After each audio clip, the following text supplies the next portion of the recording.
make big time where you are. Don't think your program is not being a big time program. Make it in a big time. This little small town that we're in, baseball is a big deal. It's a big deal around here, and we've just had players that have embraced it. Some good players that have come along and kind of embraced the system. We've turned into a big time deal here.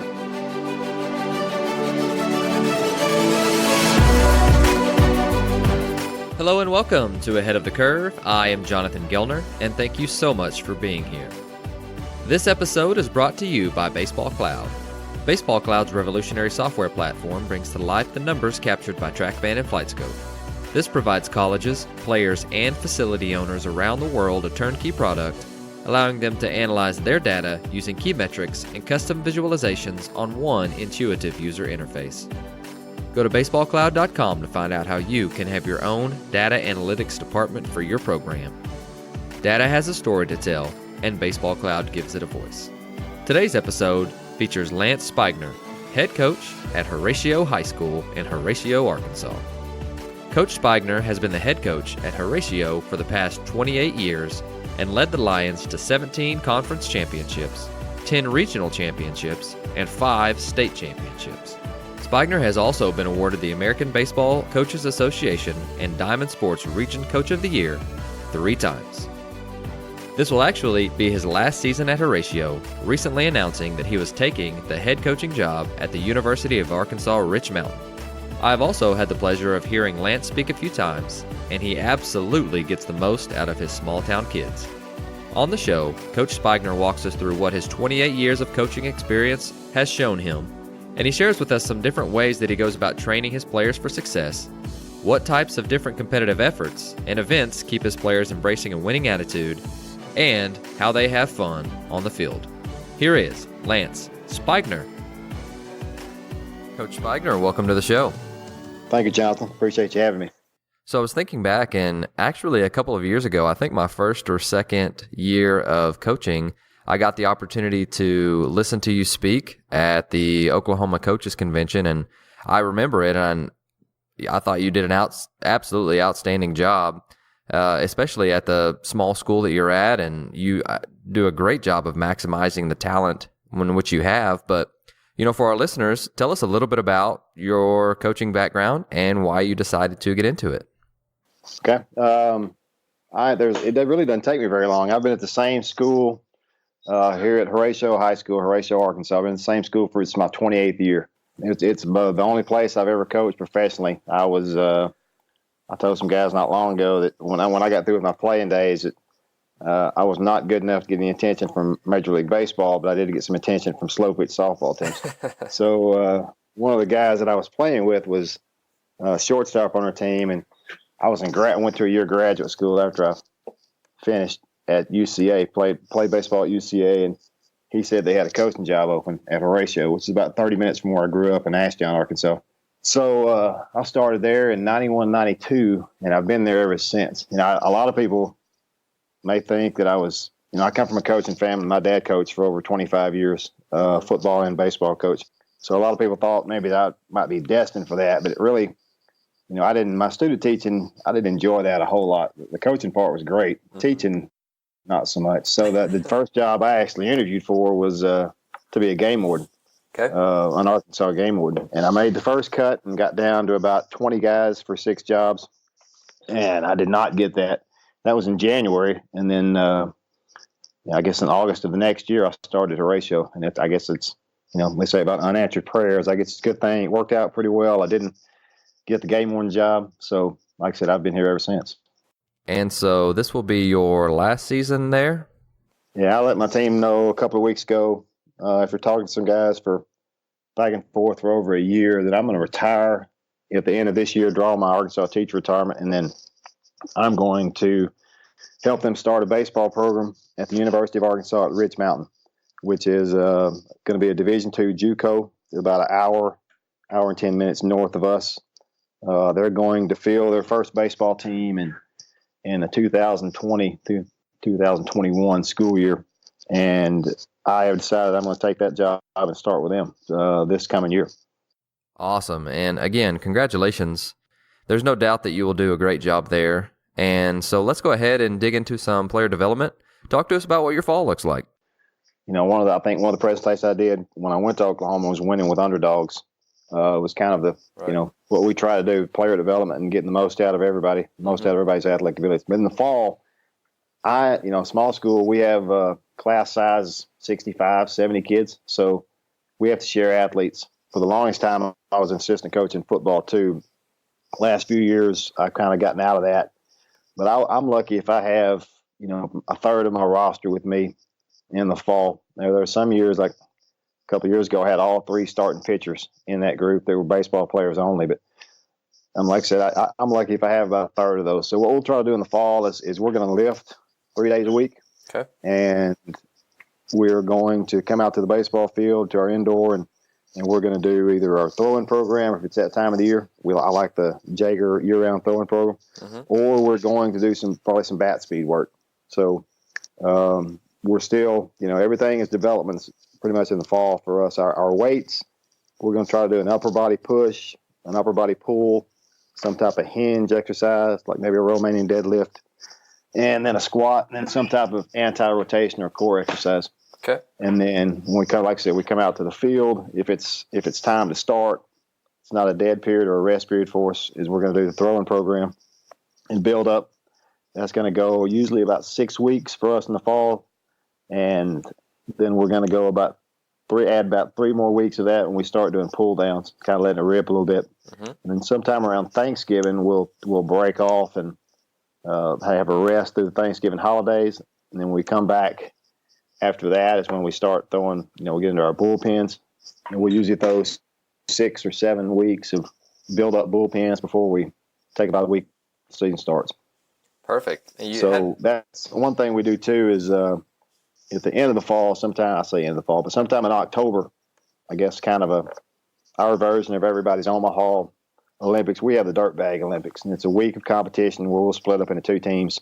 Our players seem to really enjoy that, and we're going to have, about 3 days of competition. Usually I split up into 2 teams, so it's 1 team against another, or if I have enough to split into 3 teams. But they're going to compete daily competitions, usually 3 competitions a day. Things like a sled push, prowler sled push, or a pull, obstacle course at the end, that kind of thing. And then we'll award a Dirt Bag Olympic champion at the end of it, and that group, gets a pizza or something like that. So cool. That's kind of how we wrap up the fall.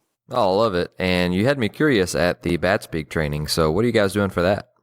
Well, I'll tell you, we've got a set of the drive line, the axe bats with the drive line program, but we also make, I make a set. I've got about 3 sets that I've actually made. Like a mad scientist, I guess. I borrow the chemistry teacher's scale, and we'll actually, there are different ways we do that. We do it, we try to go about 20% heavier on those bats, and we'll load them on the end and we'll load them on the handle with coins, usually wrapped up in athletic tape or gorilla tape, duct tape. And I'm in there, I borrow scales and translating from grams to ounces, trying to get it all set up. And we'll actually have, we have the axe bat set, but we'll have 3 more that we've made. And we've done those. We make them with washers and self-tapping screws in the end. We'll weight them like that. We'll weight them with coins. That way we'll have, we can actually split up into groups. Instead of everybody having to wait on one set of weighted bats, we can kind of alternate those out and get about 3 or 4 stations of weighted bat work done. We also, I've really enjoyed Dan Hefner, Dallas Baptist, his ABCA presentations, and we'll do a lot of the stuff that he does that he's talked about in his ABCA presentations. And we discovered this past year that Pocket Radar has a smart coach that has Bluetooth now, and it's kind of a cheap man's radar gun and display where you could actually set up the app on the iPad. And players can see their exit velo anytime you want. You can put up the Pocket Radar back behind them on a little tripod, and then get the Pocket Radar, the iPad, and they can actually see their own exit velo. So we'll do a lot of competitions, where one of our favorite things to do is when we're inside is to have like a World Series an exit velo World Series, where if you and I were paired together, is we're going to take 3 swings. It may be off the tee, it may be front toss, maybe side toss, anything. But you're going to get 3 swings, and we're going to take your highest exit velo, and then I'm going to get 3 swings. And if yours is higher than mine, you win game 1 of the World Series. So the best, the first one to win 4 out of 7 wins that, and the other has maybe like 10 push-ups. I gotcha. Which, those kind of, and we really enjoy the Smart Coach and the app on the iPad. Perfect. Well, while we're on the subject of competitions, what are some different ones that you guys do? Yeah, I mean, how much time do you have? I mean, we try, that's one thing is everything we do, if we can, we try to turn it into some competition because, competition is fun, man. And that's what you want out of your players. You want them to enjoy what they're doing out here, but also you want to make competitors out of them. Mm-hmm. So literally everything we do, we're going to try, if we can, I'm going to try to turn into some type of competition as opposed to just straight drill work. There's enough of that already.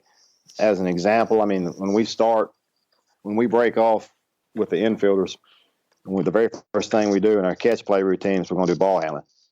And what that means is every player has their glove on, they have a ball in their hand, and they're going to go through basically basketball-type ball handling drills. They're going to go to 10, and the first one to get to 10 raises it up, wins that competition. So we'll go around the waist. If you can imagine a guy throwing a basketball around his waist, repeatedly we're doing that with a baseball and making exchanges with the baseball in our glove. And we just go to 10 around the waist, and we'll go around the knees. Then we'll do a figure 8 between our legs, and then we do what we call a scissors, which is a figure 8. We're actually scissoring your legs and throwing it between your legs. So each of those is a little, that's how we start the day with the infielders, a little competition. We're trying to go to 10. First one to 10 raises the ball up in their glove, and, we say their name, and everybody else groans, and they cheer. So we kind of start like that. And then, not every day, but a majority of the time, one of the things we'll do to start practice once we all come together is what we call push out, drag out. And that's a competition between our corner infielders, pitchers, and catchers against what we call our deer, the guys who have some speed and are a threat to drag and push bunt. So push out, drag out is literally we're going to set up the pitch machine, or coach is going to throw, and those guys are going to push or drag bunt and then try to reach base safely against those other guys. And then we can get a lot of good work, offensively with our bunt for a hit system, and defensively trying to defense it just in about 5 minutes. So that's a little competition. Mm-hmm. And I actually got that. I got that off of a championship production VP. I think Chris Hanks, the coach at Colorado Mesa University, did that. We kind of stole that idea from him. Another thing we do, competition-wise, that I really like is we call it green light game. Okay. And once again, we're working on our base running with the people that we call deer. We have deer and we have ox. And the deer are, they're on first base and they've got the green light to run. And the game basically works like this. You've got your catchers are in full gear at the plate. You've got pitchers on the mound that aren't deer and running. Middle infielders covering and a first baseman covering first base. The offense will score if they steal second base. So they get 1 point if they steal second base. If the throw gets by the middle infielder and reaches the center field or the outfield grass, gets in the center field, they get an additional bonus point for that. So the offense gets a point for stealing the base. They can get another point if the ball goes into the outfield. And then the defense gets 3 points if they pick the runner off first base. And if it's a caught stealing, they get 2 points. And that's another one of those deals that in 5 or 10 minutes, now instead of just, measuring pop time with your catchers or talking about getting a good jump on, did you get a good jump? You got a green light. Did you get a good jump? Now you're actually working on it. And it's a competition that, gets you a lot of reps, live reps in 5 or 10 minutes. So that's another little competition we do a lot of times before we ever even start practice that we really like. A couple other things that spring to mind. One of them is called the 2-strike challenge. Okay. They say if you're going to come, from what I've read, you're going to have 2 strikes. Over 40% of the time you're at bats, you're going to have at least 2 strikes. So why not, try to get your kids confident with 2 strikes. And we'll do a deal that we call the 2-strike challenge. And the way that works is I'm going to pair hitters up into a group, and those hitters are going to compete against each other in their group. So they're going to step into the plate, and they're going to have an 0-2 count. Any batted ball that they hit is played live by the defense. And each group is going to get to hit the same number of times. So if, say, we're going to hit for 6 minutes, but we're not going to cut it off before everybody gets an equal amount of chance, because once again, we're trying to score, compete, and we're trying to win.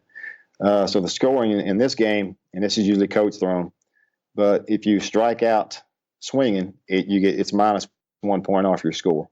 If you strike out looking, it's 2 points off your score, so it's a -2.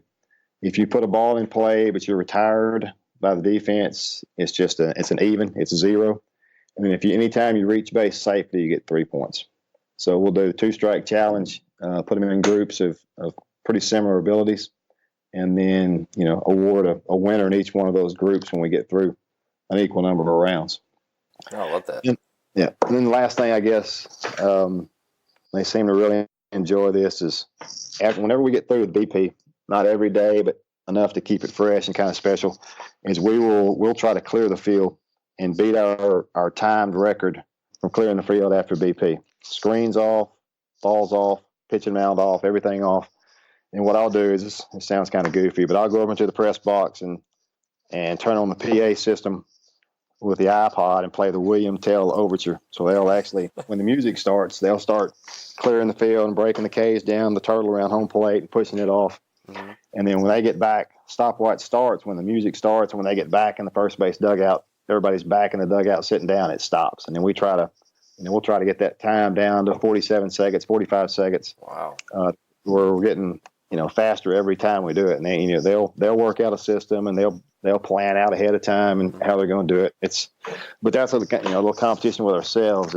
It's just a kind of a good way to ends up wrapping up the day for us at the end of BP a lot of times. Man, I love that idea. And, things that are competitive and get them to communicate, I'm all in on.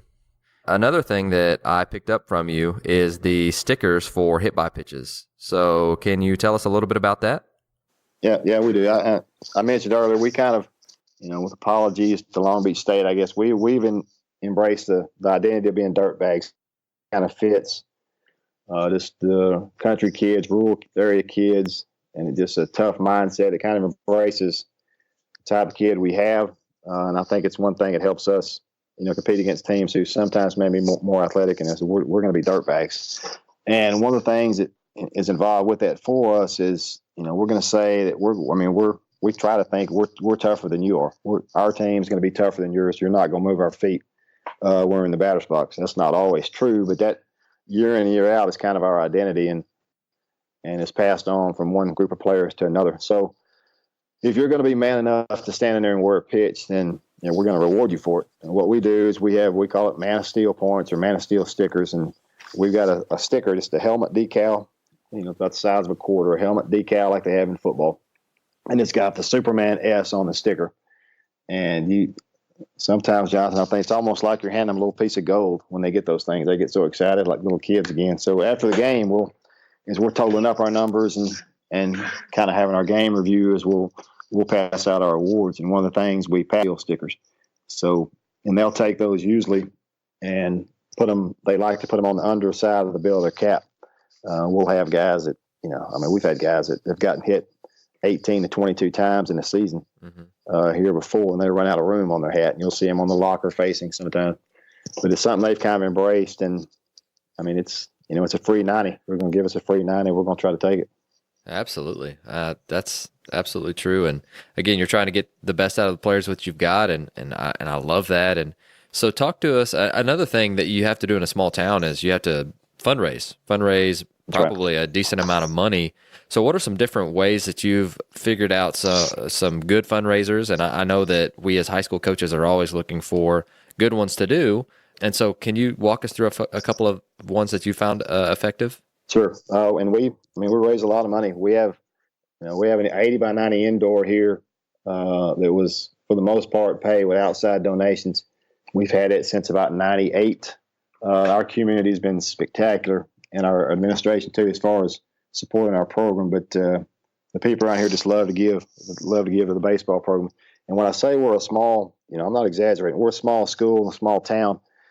It was a big deal for us when the 2010 census came out, because we actually got 4 numerals on our population sign for the very first time. So, but we raised a lot of money. So guys that have a larger population base or fan base, I know they can. And I guess some of the best things we do is we have a Friends of Horatio Baseball signs. And a lot of people do the banners in the outfield.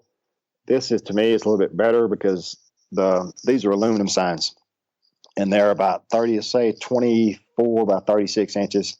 And we put them here on the wall of our indoor right by the concession stand that faces the field. So they're really visible.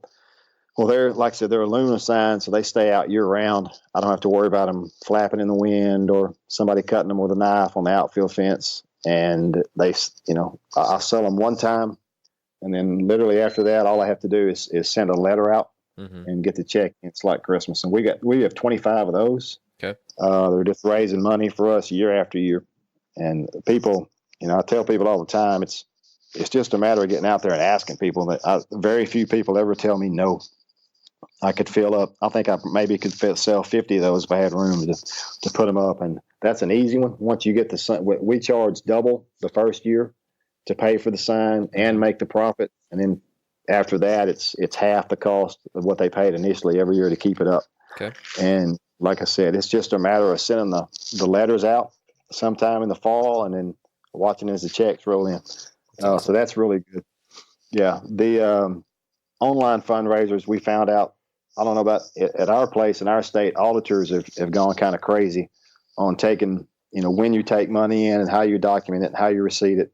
And we found the easiest thing to do with a lot of times with our fundraising is to go with some of the online fundraisers. Okay. The guys that will, they take 5 or 10% of your profit, but to me, it's worth it not to handle all that money or have to deal with the auditors. And they actually will. We have one that we use where you come in and sit down in a computer lab, and the players will enter 15 email addresses, the minimum each. And then this company sends out the emails and a weekly reminder if somebody does not donate, and then sends out the thank you email when they do donate. And it's kind of personalized where if the players, it's sent it to grandpa, it says grandpa on it, the players already entered that, and you get one check. You only have to receipt the one check you get from the company who's handling all this for you when it comes in. So I think, to me, the online fundraisers are really good. If you can find somebody that will do it, and we have for a small percentage of your profit. Okay. One thing we do, we haven't done this, but we need to do it again soon. It's really fun. We call it Dine on the Diamond, and Dine on the Diamond is exactly what it is. One night, it's basically like a political fundraising dinner. Okay. Say if you're doing it for your baseball team, is we'll set up cafeteria tables on the infield diamond under the lights on a warm night, and then have somebody donate and cook a meal for us, and the players serve as waiters, and we'll take donations or sell plates, just like a political fundraising dinner would work. We'll sell plates or take donations or both at the fundraiser. Well, the players, they'll dress up in white shirts and drape the towel over their arm, and they will actually wait on each table, which is, we've had every time we do that, we have a lot of compliments on that. And then we have a group here, a booster organization that runs a golf tournament for us, which is a lot of fun. And it makes as much money as anything with hole signs. Sell sponsors on every hole for a couple $100, and then the entry fees with the golfers getting the tournament. So those are all pretty easy, and they make big money. That's what I tell people all the time. I like fundraisers that, first of all, aren't going to kill me trying to get it done, but instead of doing all that work at a car wash or, at a chicken spaghetti dinner or something like that, I want stuff that's going to make really big money. And these, for the most part, generate thousands of dollars for us each. Well, that's fantastic. And you've talked a lot about a lot of different aspects of your program. And I'm always curious, you mentioned that one of the standards that you have in your program is dirt bags. And so what are some different rules and standards that you guys try and implement or enforce, just on a daily basis? Well, one thing my dad said, it's kind of old school, when I started, were the more written rules you have, the more rope sometimes you leave people to hang yourself. So we don't necessarily have a large amount of, we don't have a rule sheet or written rules for the most part. Now there are some, but the main thing as far as standards and rules is we try not to do anything that's going to embarrass the baseball program, to embarrass yourself or embarrass your family. And then anything that does, we've got a problem with. We're going to have to do something about it probably. And then just have enough respect to be early. We say on time is too late. To be early and just have enough respect for your teammates to be on time and show up when you're supposed to show up. One thing we have done too, that's another thing. When I describe it, it even sounds kind of goofy to me, but it works, man. I mean, it works. It works. We have a deal we call the cube, rolling the cube. And it's all that little stuff, maybe somebody's is late getting out to practice, even if it's a minute late, or somebody had lunch detention, all that, the little stuff that you just need to kind of keep knocked down so it doesn't turn into big stuff. Because we have it's basically a die, singular dice. It's a 4x4 post that we've cut into a cube. Okay. And then it's got, different punishments on 4 of those sides. It's going to have different punishments. Like it's going to say maybe 305-foot lunge or 25 burpees or something like that. And then one side has a frowny face, which is coach's choice, and the other side's had a smiley face, which is free pass. Oh, nice. So, all that little stuff is, instead of me, it's not really me picking on you, is you've messed up, you're late for practice, you have to roll the cube before we start. And they'll roll that cube, and it may be one of the punishments or not. And then also if we, on some of the bigger stuff, we have another number up maybe in the top right corner of that dice where now you've gotten maybe in-school suspension or something for 3 days, and now you got 3 big cube rolls. So the cube roll, it really works. They hate it. It doesn't take very long. A coach doesn't have to stand out there and watch them do a 20-minute run, but it has the same effect because they hate to roll the cube, and it'll keep a lot of that, like I said, keep a lot of the small stuff knocked down for you.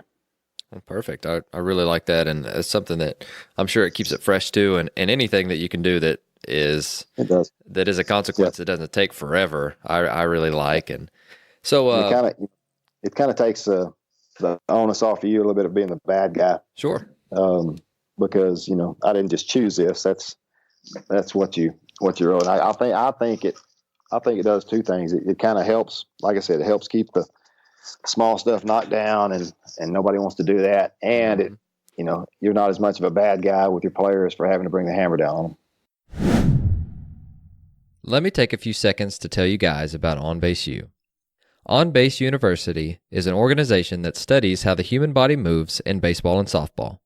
They offer certification seminars that teach coaches, trainers, and medical professionals how to assess an athlete's physical ability to perform movement patterns that are specific to hitting and pitching.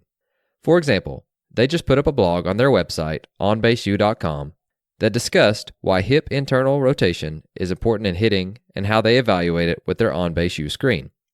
If you want to learn more about OnBaseU, I did a podcast with OnBaseU founder Dr. Greg Rose, episode 78, who talked about this and modeled the screen after golf assessments that he created for TPI.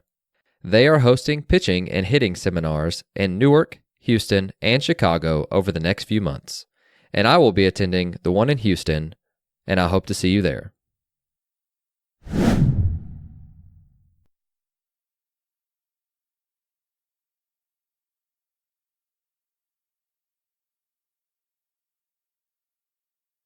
Sure. And so, while we're recording this podcast, it's right in the middle of our seasons. And so take us through what you guys are doing as far as practice plans go, because I love to hear the different perspectives and, what especially you're doing at a smaller school. And how many players do you have in your program? And do you guys all practice together? We do. This year we have 20. That is not very many for us. We've had, at our place, we'll have up to 32.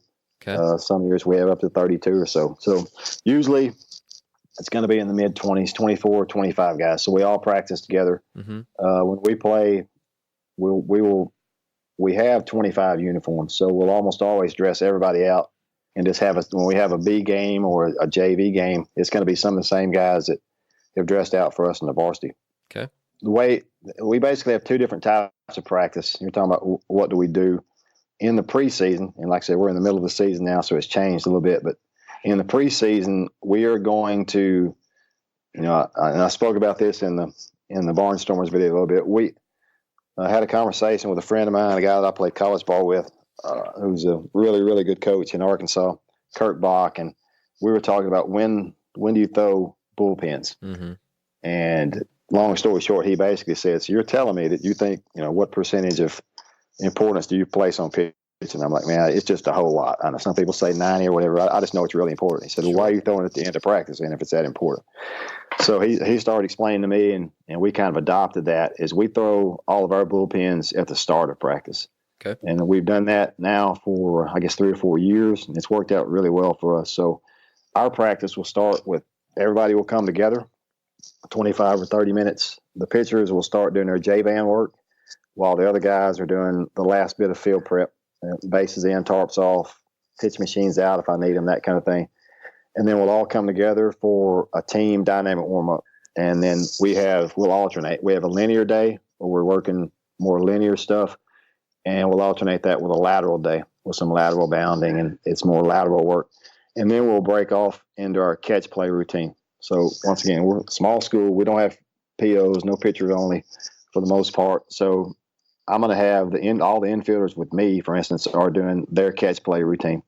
And I'm lucky enough to have 2 assistant coaches, which for the first 24, 25 years I coached, I only had 1 assistant. But I have 2 assistants now. So one guy's with the catchers, another guy's with the outfielders. And then when we finish catch play, that's when our bullpens start.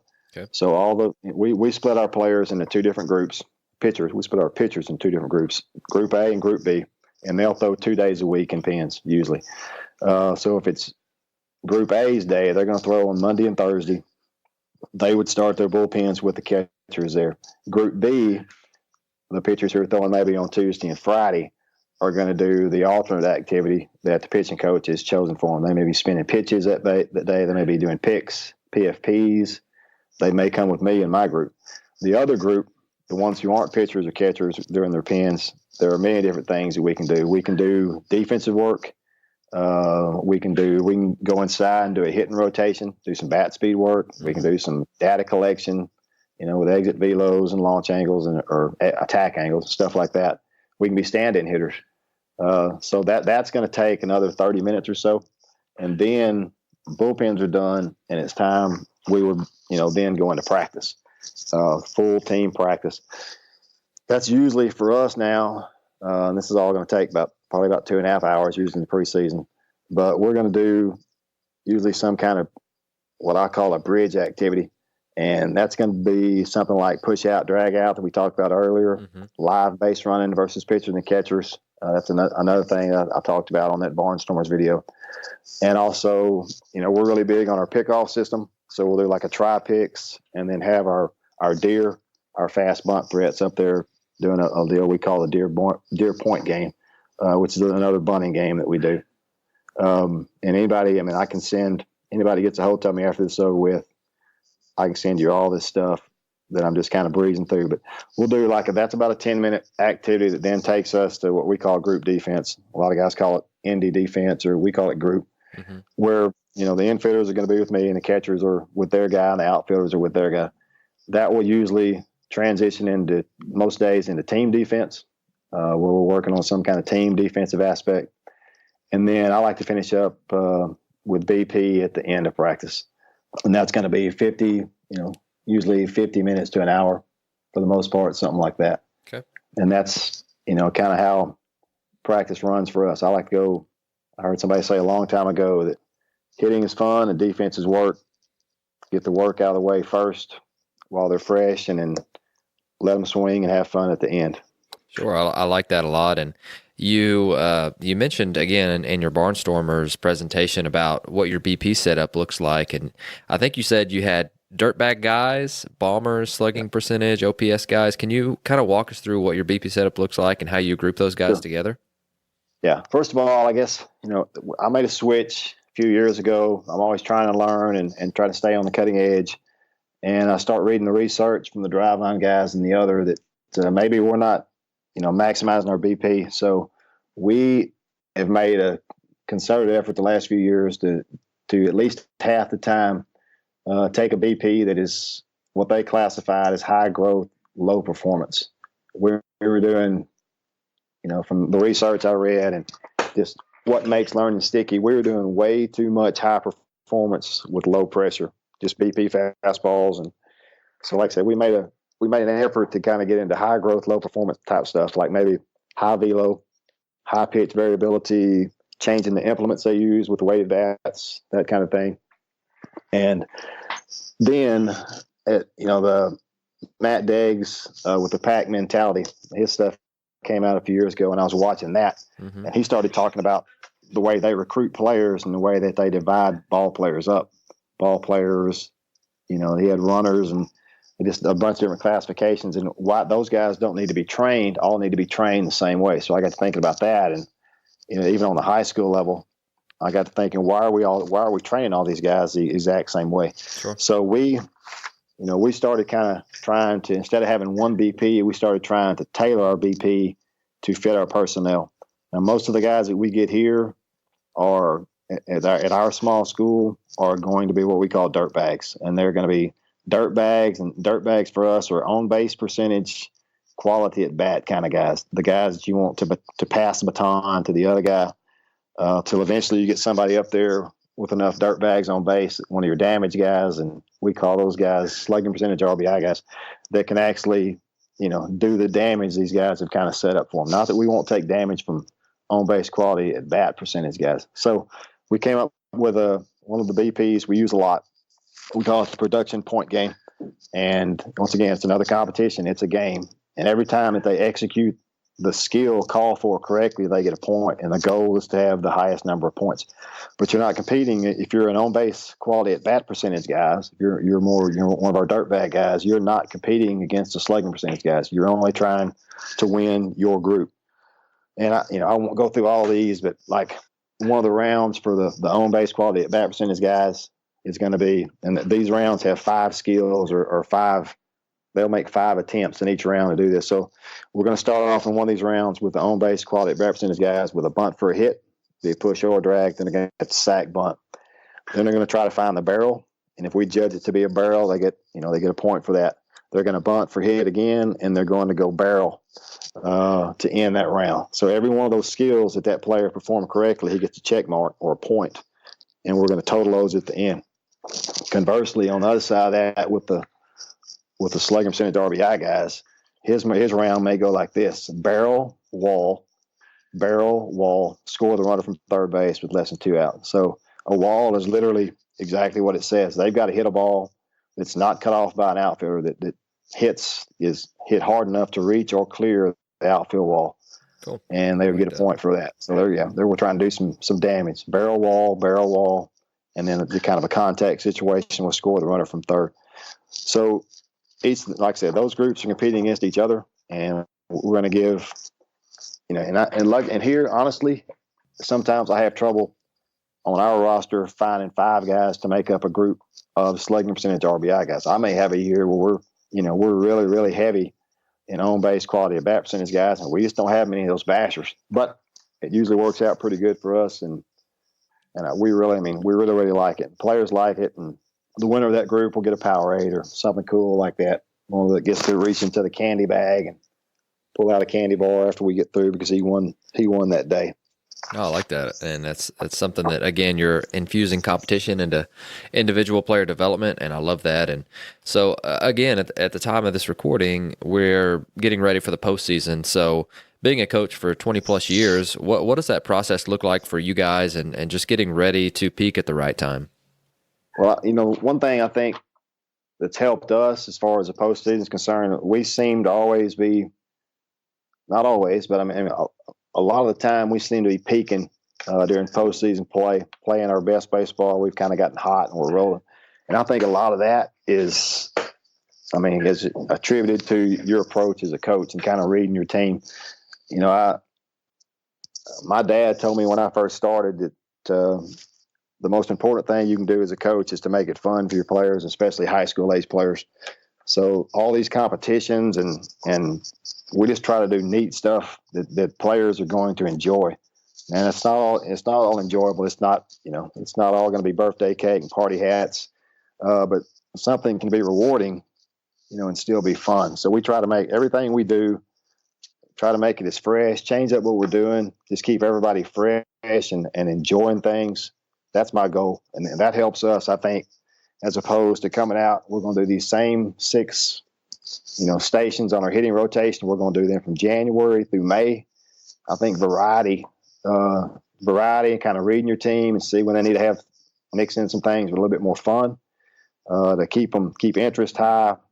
That to me that's a big key as far as postseason play is concerned, is to have a team that's still ready to play and not, worn out mentally, physically, even if you have to give them a Wednesday off on, sometime, and just kind of read them and then get after it. And the second thing, I guess, is that I think is really big as far as postseason success is just having a consistent approach throughout the year, that you don't, no matter if you're playing a non-conference game in the middle of the week, is I'm going to have a routine. This is how I'm going to step into the plate. This is how I'm going to do this. This is the time I'm going to walk out on the field and prepare. I mean, just being consistent to where, it's those postseason at bats. Yeah, they're going to have some pressure, but trying to make it as close to your routine as you've been following throughout the whole year. Just having a consistent approach like that. So those two things, I think, besides just the fact that you gather your numbers and you gather your data, and you just see it. We have several checkpoints through the year and just see, here's where we are. This is what we're not very good at, and just always trying to monitor and adjust and eliminate those, take those weaknesses and make them where they're not as much of a weakness by the time you're playing for your life at the end of the year. No doubt. And, for those listening, best of luck in the postseason as we are about to embark on that. And, Coach, I want to get your advice on your first year as a head coach. So you're thinking back, 20 plus years ago, and you just had taken the job at Horatio, and you could go back and give yourself some advice. What would that advice be? I got some really good advice, and I still remember it. I don't know how I stumbled on this. It was either in the first 2 years, at least, that I started coaching. I got a flyer, a guy named Dick Birmingham, who is a Hall of Famer that I didn't really know who Dick Birmingham was at that time, in Missouri, Springfield, Missouri, was having a clinic. And I just knew that there was a Bass Pro Shops in Springfield, and I had a chance to go watch, I guess it was Missouri State, play basketball during that clinic. So I decided over Christmas break that I'm going to go to drive to Springfield. This is not too far from us, and hear Dick Birmingham speak. And man, I mean, I still have the legal pad from that very first, almost 30 years now, the very first clinic I attended with him. And he was just a coaching master. But one thing he said, and, I still remember this, is he was on the backside of he maybe had actually even retired at that time. He was on the backside of his coaching career, and he looked out at everybody and he said, I envy you young guys.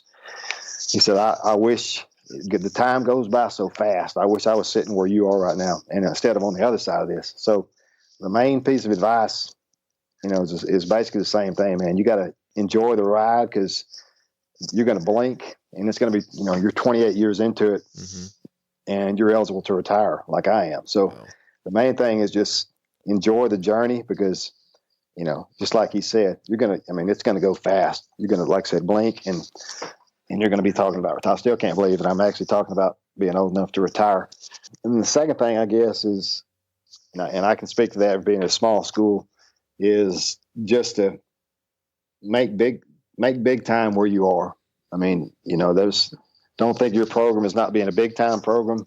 If it's not big time, make it into big time. Because I guarantee you, this little small town that we're in, baseball is a big deal. It's a big deal around here, and it's not anything necessarily that I've done. We've just had players that have embraced it. Some good players that have come along and kind of embraced the system, and we've turned it into a big time deal here. The jobs, the larger school jobs, the big time jobs, they'll come calling, but you just make big time wherever you are. Those are two big pieces of advice I would give somebody. Oh, fantastic advice. And on the flip side of that, we're thinking back first, but now let's look to the current moment. What's something that you've learned lately that's gotten you really excited? I guess the whole idea of variability training is kind of new to me, in random practice as opposed to block practice. I've really kind of embraced that and started trying to research that in the last few years, or sticky coaching, how that when we tend to, as an example, I mean, you can cram for an exam and do pretty good that day. Then a couple of days later, you're going to forget all that, and it's not going to be sticky to you. So just the research I've done and trying to figure out how I can be a better coach and get better long-term results. Well, I mean, all the modern research is saying that if there's some struggle there, then you're going to have better. It's going to be, your results on the short term are not going to be as good, but long term, you're going to have more growth. That's something we've embraced the last few years, and I've tried to do a better job of learning the ins and outs of. the problem with that, or the flip side of that, is you've got to be able to kind of monitor, because the challenge can sometimes with high school kids can be too great. I mean, I could put the machine on 98 and say, hey, we're finna grow today, and nobody gets one out of the cage. So you got to kind of monitor and see, try to find that balance of, this is challenging, we're going to struggle a little bit. You guys have got to embrace the struggle. And just trust me, this is going to make us better in the long run. So that is, I'm excited about that, and I think it's made me a better coach in the last years. Certainly was when I first started, and even before I learned that. Oh, fantastic. And again, on the resource question, most of our listeners are listening to this going, man, you've had a lot of different influences in your career. And if you had to boil down just a couple of resources for us to dig into, either recently or things that have changed your coaching career, where can we look to get some advice from that? Well, one thing, I don't know if the young guys are even aware of this, but we had the legendary, I guess it's Ron Polk's baseball. I had to coach in baseball class in college when I was at UCA, and that was our textbook. And little did I know how valuable that thing was. I've actually on my second copy of that. And if the young guys haven't heard of that, I mean, it is a Bible of how to coach baseball. It is an unbelievable resource that I've used many times. I say that I'm on my second copy. I got a chance to be a Major League Baseball envoy one summer in England. And I actually left my original copy, the one I got in class time, with one of the coaches in Plymouth, England. So I had to buy another one when I came home. But I bought the digital version not too long ago. But that's a super resource. A lot of people, the younger guys, I'm not sure if they heard of the Driveline information that Driveline's putting out now is fantastic with the research. It's really kind of can make you question some of the long held beliefs we've had as coaches on how things really should work. I think that's a really tremendous resource. We love base running, and the stealbases.com website and the information that they have put out is tremendous. All of that. I mean, we use the lesson plans that he puts out, and that's really been a big deal for us as far as our success with our base running. The ABCA is tremendous, and it's taken off by leaps and bounds the last few years. That to me is maybe my favorite resource of all, with the chats they have on Monday nights and just the ABCA clinic. And I heard one of them say not too long ago, when you talked about the ABCA before, it meant the clinic. You were going to the clinic, and it's become so much more. Those guys are doing such a great job with the videos that you get when you go to the national clinic, the access to the videos, and now the Barnstormers tour and the calls from the clubhouse. And that's, I guess, the last thing is I've spent a whole lot of lunch duties listening to your podcast, and I've enjoyed those. And then the ABCA, the calls from the clubhouse, and I've really, even for an old guy, the some of the new stuff with the podcast, and there's some really good information out there. Fantastic. And I think probably my favorite question that I want you to really leave us with is, and again, you've given us a tremendous amount of actionable and practical things that we can take to practice tomorrow, which I really do appreciate. But say we went to practice tomorrow and you wanted to give us something that your kids and our kids will absolutely love. And again, you've shared a ton of different things for us to be able to do that. But if you showed up to practice tomorrow and you said, hey guys, we're doing this today, and they would just get extremely excited, what would one or a few of those things be? One thing we haven't done this very much, but because we just heard about it. You had Matt Kuzdirk on a few weeks ago, and either he mentioned on your podcast, I know he had it on Twitter, was the short game that he played. And we did that, and it was a huge hit. I mean, it was so much fun. We enjoyed that. And like I said, we just found out about that earlier this year. But it's a great way to end practice on a fun note. I really enjoyed that. One thing our kids, and I've had a couple tell me, one of the things that our kids like a whole lot here is what we call validation BP. The bunch that I have right now, I mean, they eat validation BP up. They love it. And the way it works is that it's another point-based competition, but it's really pretty simple. During BP, if you get a hit, let's say that we're in a group together with 2 other guys, maybe there's a group of 4, you get 5 cuts.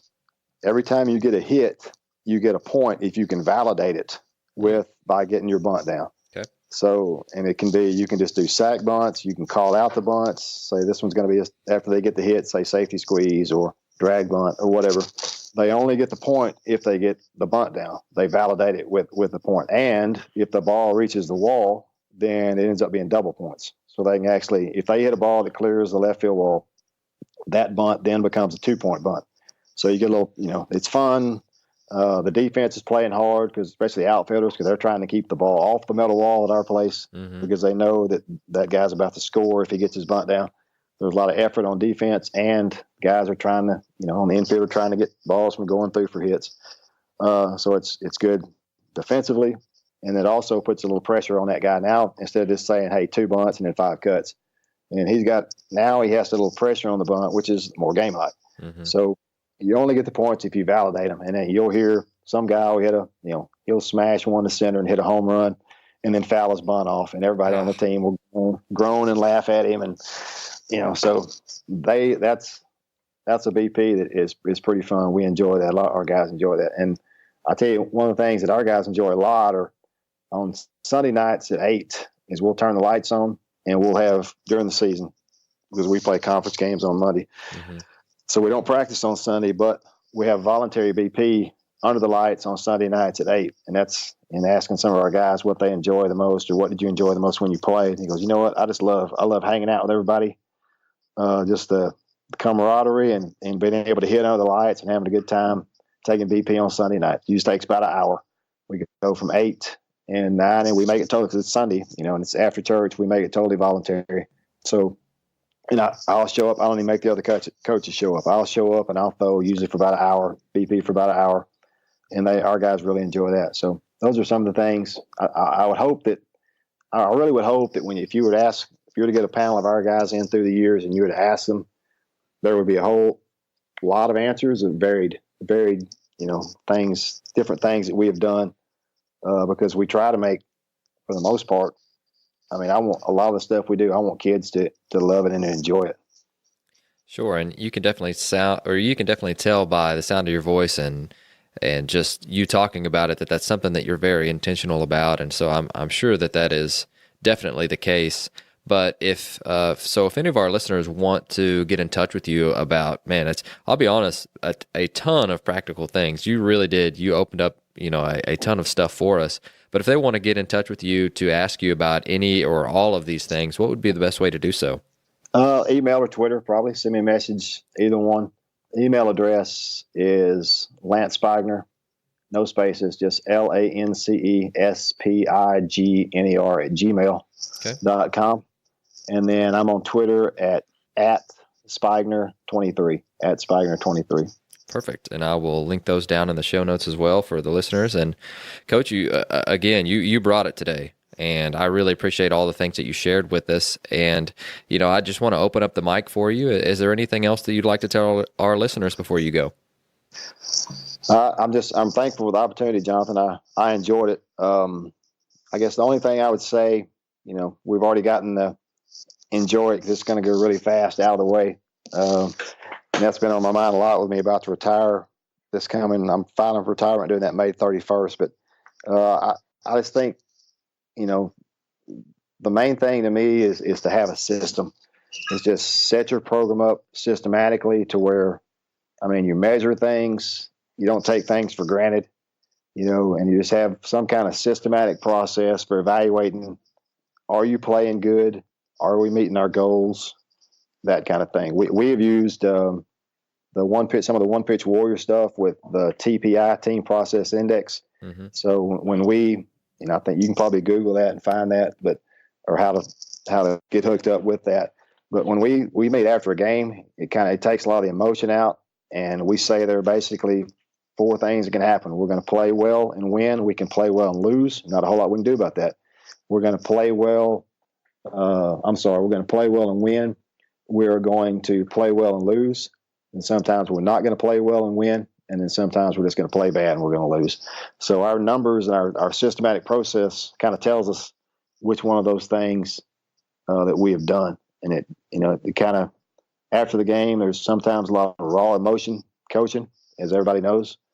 And this kind of takes you away from that a little bit, where you can either that night or the next day, you have a way to evaluate what you've done and what you've not done very well and what we need to work on. So I think one, big secret to success that we've had here is just kind of having a system and something that measures. So, and then we'll take our season and break it down into 9-game sets, or trimesters, we call it. And after 9 games, we'll evaluate our numbers, and I will, work off those numbers and see what needs more attention, or what are we not very good at. Maybe our quality at bat percentage is pretty low, or something like that. So I think that's a big deal.